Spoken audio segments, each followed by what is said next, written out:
When talking about visual novels, I feel like a lot of people's thoughts go directly to the idea of dating sims, and I feel like both of those are pretty like synonymous with one another. They go in tandem together quite often. And alongside that, when it comes to visual novels, there has been a pretty like heavy tie between that genre and age content. And there has been a lot of pushback, especially as of late, whether visual novels necessarily need this type of content and whether we should be pushing for more all ages versions, and whether that is something that is just kind of like along the line of censorship, and whether or not we should be developing stories with all ages versions in mind. Today I wanted to talk about a couple different examples of visual novels that I've read that use age content to push the narrative forward in a meaningful way. Despite me being somebody that is probably just going to control skip through any sort of like age content, I am somebody that does pay attention to the overall tone, and in the few instances where I actually do see a visual novel use age content in a meaningful way, today I wanted to talk about maybe a couple of those different examples and how visual novels can use the more adult-oriented content to actually push their stories a little bit further than what you might expect. So let's get into it. So just a heads up, I'm going to be quite limited in what I can actually show here on YouTube, which shouldn't be too big of an issue. I actually feel like a couple of these examples that I've chosen surprisingly utilize black screen with white text. So it feels like it's less about the actual imagery and more about the wording that is presented throughout the visual novel. So we are able to rely more so on the wording and kind of like in some ways actually make you, the reader, visualize this content yourself. So the first example that I immediately was drawn to is one of the chapters within Wonderful Everyday Down the Rabbit Hole, or what other people might call Tsubihime. Early on into your journey into Tsubihime, you will end up experiencing a full playthrough of the game and be able to like discern a couple different like various important plot points that happen along the timeline leading from the start to the finish. And with every subsequent chapter, you get a little bit more information as to like what exactly is going down. Within the chapter that I am talking about, we actually get to play as a character that is like the inciting incident that kicks off a lot of the stuff within Tsubihime. By the end of one of the playthroughs, we know exactly what happens to this character, and in the chapter that we are on, we actually get to see the perspective of this person and seeing what events lead to their demise. Within Tsubihime, they use a lot of psychological bullying, and along with that, we have an instance to where one of the more important scenes within this chapter is that they are kind of being roped along by their quote-unquote friends that manipulate and like extort them throughout the entirety of the story, and we are in the eyes of this character trying to like dodge their like friends boyfriends in a way. We know that if we were to ever get caught with this group of characters alone, there would be a lot of like bad things that happen to us. At one point, the character that we are playing as does end up getting drugged and then is roped along into a whole bunch of like demeaning things. And ultimately, we are led to a scene where they are taken advantage of, I guess would be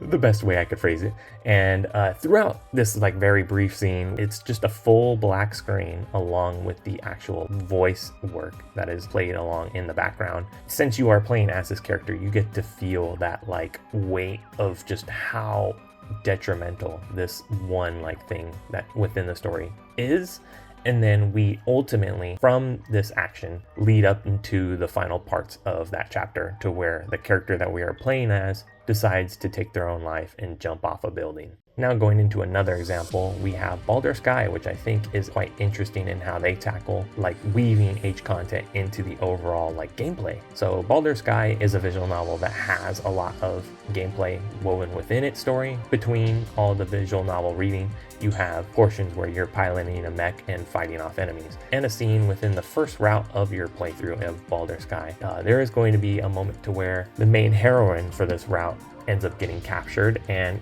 I guess similarly to Tsubihime, we have a moment to where this character could be taken advantage of, and you have the gameplay interwoven with the potential for age content, and that you as the main character are trying to save the main heroine And so there is like a timer that goes on in the background to where you have a certain amount of time to actually finish the fight of like the waves of enemies that are coming at you. Otherwise, you know, like the detrimental consequences that are going to follow if you do not finish that fight within a certain amount of time. And so depending on whether you do that or not is going to dictate as to like how the story is going to then shift. So I think in that way, it's actually quite interesting that you can avoid this age content and that it gives you, the player,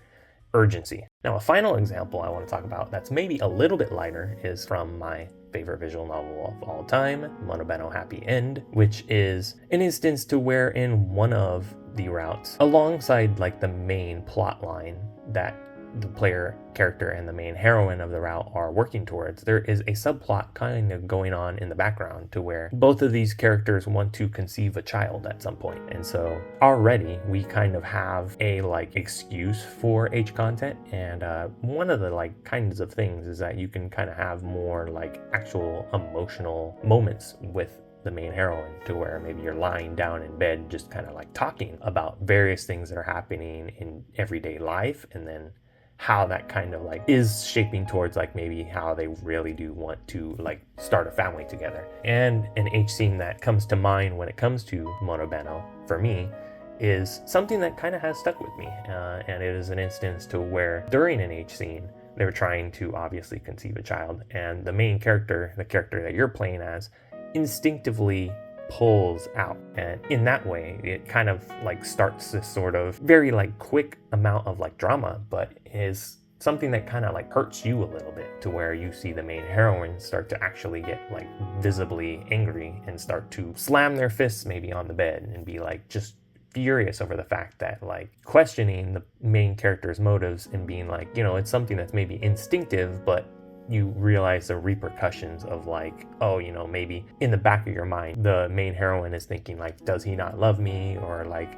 you know, something along those lines. And it's something that kind of gets quickly resolved, but it's something that maybe turns just your every like ordinary age content within a visual novel and flips it on its head, to where maybe you add a little bit of like substance to that content and make the player kind of like second guess themselves, think about maybe sort of like the consequences of an H scene. And so I think just like in general, there has been quite a like small handful of visual novels that I've read where the H content was used in a more like meaningful manner. But I kind of want to talk about it because it is this sort of thing to where it's like, you know, there's always the conversation of whether visual novels need H content or not. Should we be pushing for all ages? And in the cases of where there is an all ages version, does that actually like cut content? Does it censor the overall storylines? In some games, I feel like it doesn't particularly matter. For others, it truly does.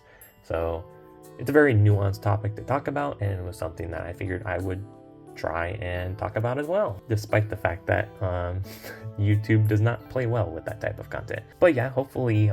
as far as like footage wise, I was able to show a decent amount of examples without, you know, being too explicit, right? But anyways, I've been Wave. Thank you guys for watching, and I'll see you next time.